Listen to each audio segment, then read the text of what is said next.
Hello hi రా నాన్న, నేను రా మీ అన్నయ్య హిస్టరీ రఫీ సార్. ఈరోజు మార్నింగ్ మీకు నేను 10 గంటలు అనుకుంటాను ఒక 11 ప్రశ్నలు శాతవాహనులకి సంబంధించి కాన్సెప్ట్ బేస్డ్ ప్రశ్నలు ఇంగ్లీష్ మీడియంలో వాట్సాప్ గ్రూపుల్లో మనకున్న అన్ని గ్రూపుల్లో నేను షేర్ చేశాను. ఆ తర్వాత ఆన్సర్లు కూడా పెట్టాను. ఇప్పుడు ఏంటంటే వాటిని తెలుగులోకి మార్చి మీకు నేను చెప్తాను. మన తెలుగు మీడియం పిల్లలు దీన్ని మీరు ఫాలో అవ్వండి. వాటిల్లో ఏంటంటే మొదటి ప్రశ్న, ఇక్కడ ఉన్న వాటిలో మొదటి ప్రశ్న ఏంటంటే శాతవాహనుల గురించి లేదా ఆంధ్రుల గురించి మొట్టమొదటిగా ప్రస్తావించిన రచన ఏది అనేది. ఫస్ట్గా తెలుగు ప్రజల గురించి ఎవరు ప్రస్తావించారు అని. ఆన్సర్ వచ్చి ఐతరేయ బ్రాహ్మణం. రెండోది వచ్చి కొంచెం బాగా గుర్తుపెట్టుకోండి, which one of the following indications the possible Nanda rule over Andhra. బాగా గుర్తుపెట్టుకోవాలి. నందుల కాలం నుంచి కూడా మన ఆంధ్రులం, నందులు, మౌర్యులు ఇలా మగధ రాజ్యం ఆధీనంలో మనం ఉన్నాము అని చెప్పే ఆధారం ఏంటి?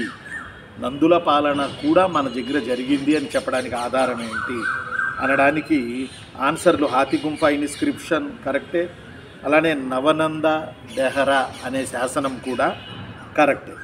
ఆ తర్వాత మూడవది ఇంపార్టెంట్ది ఏంటంటే ఆంధ్రులు అత్యంత ప్రమాదకరమైన జాతి, పురాతనమైన జాతి. వీరికి 1,00,000 కాల్బలం ఉంది, 2,000 గుర్రాలు ఉన్నాయి, 1,000 ఏనుగులు ఉన్నాయి అని ప్రాచీన ఆంధ్రుల గొప్పతనాన్ని చాటినది ఎవరు అని అడిగారు.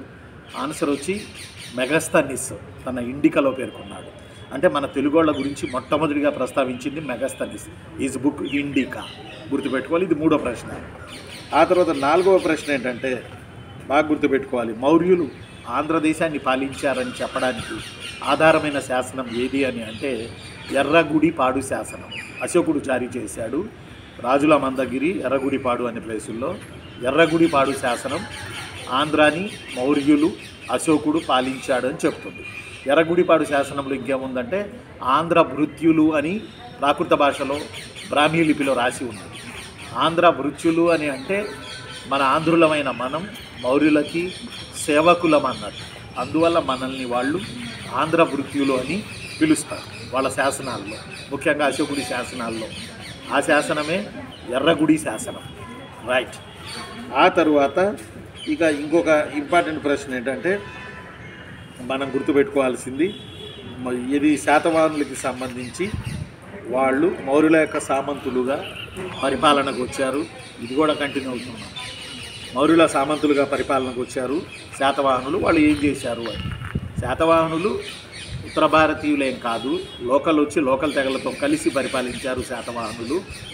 దక్షిణ భారతదేశంలో ఉన్నటువంటి చరిత్రను వెలికితీశారు. ఉత్తర దక్షిణ భారతదేశాలకు వారధిలా పనిచేశారు. అలానే ఉత్తర భారతదేశానికి చెందిన వైదిక సంస్కృతిని దక్షిణాదికి ప్రచారం చేశారు శాతవాహనులు. అదొక ప్రశ్న. ఆన్సర్ గుర్తుపెట్టుకోవాలి. ఆ తరువాత ఇంకొకటి ఇంపార్టెంట్ది ఇంకోటి గుర్తుపెట్టుకోండి, ఏ గ్రీకు అంబాసిడర్ మౌర్యన్ కింగ్డంలో మనం భాగంగా ఉన్నామని చెప్పాడు అని అంటే ఆన్సర్ వచ్చి మెగస్తనిస్. గుర్తుపెట్టుకోండి. శాతవాహనుల శాసనాల్లో ఎక్కువగా ఉన్న భాష ఏంటి, ఎక్కువగా ఉన్న లిపి ఏంటి అని అడిగారు. లిపి గుర్తుపెట్టుకోండి, బ్రాహ్మీ లిపి. భాష వచ్చి ప్రాకృత భాష. శాతవాహనుల శాసనాలలో ఎక్కువగా most of language noun as Prakrit, script noun as Brahmi script. ఇవి ఇందులో దొరికాయి శాతవాహనులకు చెందిన శాసనాలు. అలానే శాతవాహనులు కన్నా ముందే ఆంధ్రులు అనేవాళ్ళు వెళ్ళారు. ఈ ఆంధ్రుల తొలి రాజధాని ఏది అని అంటే ఆన్సర్ కృష్ణా జిల్లా శ్రీకాకుళం. ఆంధ్ర శాతవాహనుల తొలి రాజధాని అని అంటే ధాన్యకటకం లేదా ధరణికోట లేదా ధనకటకం. ఇది అమరావతి సమీపాన ఉన్నది.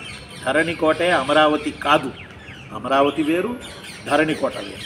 ఆంధ్రుల తొలి రాజధాని అంటే శ్రీకాకుళం, ఆంధ్ర శాతవాహనుల తొలి రాజధాని అంటే ధాన్యకటకం. తర్వాత కాలాల్లో అమరావతి అభివృద్ధి చెందింది. అమరావతిని దీపాల దిన్నే అన్నారు, అమరావతిని వజ్రాల దిన్నే అని అన్నారు అమరావతి ఆ తర్వాతి కాలాలు. రైట్. ఆ తర్వాత అమ్ము సన. ఆ తర్వాత ఇంకొకటి కొంచెం బాగా గుర్తుపెట్టుకోండిరా. మొదటి శాతకర్ణి యొక్క విజయాలు, మొదటి శాతకర్ణి యొక్క దండయాత్రల గురించి మనకు తెలిసిన ప్రధాన విషయం ఏంటి, ఏది చెప్తుంది మొదటి శాతకర్ణి గురించి అని అంటే నానేఘాట్ శాసనం చెప్తుంది. యాక్చువల్లీ ఇది ఆయన భార్య నాగానిక వేసి, నాగానిక జారీ చేసిన నానేఘాట్ శాసనం మొదటి శాతకర్ణి విజయాల గురించి చెప్తుంది. ఈ నాగానిక అనే ఆవిడ నాగులు అనే జాతి నుంచి వచ్చినటువంటి మహిళ. మీకు తెలుసో లేదో ఉండవల్లి గుహల్లో, మీకు తెలుసో లేదో అమరావతి శాసనంలో తెలుగులో తొలి పదం ఉంది. ఇందాకే మనం మాట్లాడుకున్నాం నాగబు అనేది. నాగబు అనేది తెలుగులో తొలి పదం. ఆ తర్వాత సన, అత్త, దుత్త, గిత్త, పాడి, పంట, ఆవు అనేవి ఈరోజు మనం ధారాళంగా మాట్లాడుతున్న తెలుగుకి చెందిన తొలి పదాలు. ఈ అత్త, దుత్త, గిత్త, పాడి, పంట, ఆవు అనేవి హాలుడు రాసిన గాథా సప్తశతిలో ఉన్నాయి. కాబట్టి తెలుగులో తొలి పదం అమరావతి స్తూపంపై ఉన్నది, ఉండవల్లి గుహల్లో కూడా ఉన్నది నాగబు. ఆ నాగుల నుంచి వచ్చిందే నాగానిక. ఆ నాగానికే మనకి మొదటి శాతకర్ణి భార్య. ఆమె మొదటి శాతకర్ణి విజయాల గురించి శాసనం వేసింది. ఆ శాసనం పేరు నానేఘాట్ శాసనం. మీకు సింపుల్గా చెప్తాను చూడండి. నాగానిక అంటే 4 అక్షరాలు, నానేఘాట్ అంటే 4 అక్షరాలు. అలానే గౌతమపుత్ర శాతకర్ణి వాళ్ళ అమ్మ బాలశ్రీ, ఆమె నాసిక్ శాసనం వేసింది. బాలశ్రీలో 3 అక్షరాలు, నాసిక్లో 3 అక్షరాలు. కాబట్టి అక్కడ క్లియర్. నానేఘాట్ 4 అక్షరాలు, నాగానిక 4 అక్షరాలు. ఇక్కడేమో తల్లి భార్య, అక్కడేమో తల్లి. అదొకటి. ఆ తర్వాత శాతవాహనులు తెలంగాణ నేలారు, ఆంధ్ర నేలారు. అలానే పశ్చిమ దక్కన్ని ఏలారు. అక్కడ పశ్చిమ దక్కన్లో గౌతమిపుత్ర శాతకర్ణి కాలంలో ప్రతిష్టానుపురం కేంద్రంగా ఏలారు. ఎవరు నాన్న? శాతవాహనులు. No doubt at all. మరి ఎందుకు పశ్చిమ దక్కన్ వైపు? పశ్చిమ దక్కన్ అంటే గుజరాత్, మహారాష్ట్రలను పశ్చిమ దక్కన్ అంటారు. ఎందుకు శాతవాహనులు పశ్చిమ దక్కన్ వైపు వెళ్ళారు అని అంటే మెయిన్ కారణం తమ శత్రువులైన శకులను వేయడానికి. శకులు దండయాత్రలు చేయడం, బ్రాహ్మణ కన్నెలైన శాతవాహనుల అమ్మాయిలను ఎత్తుకెళ్ళిపోయి మ్యారేజ్ చేసుకోవడం, దీనివల్ల వర్ణ సంకరం జరుగుతూ ఉండడం. ఇది నచ్చని గౌతమపుత్ర శాతకర్ణి నాగపాణుడితో మీకు చాలాసార్లు చెప్పా.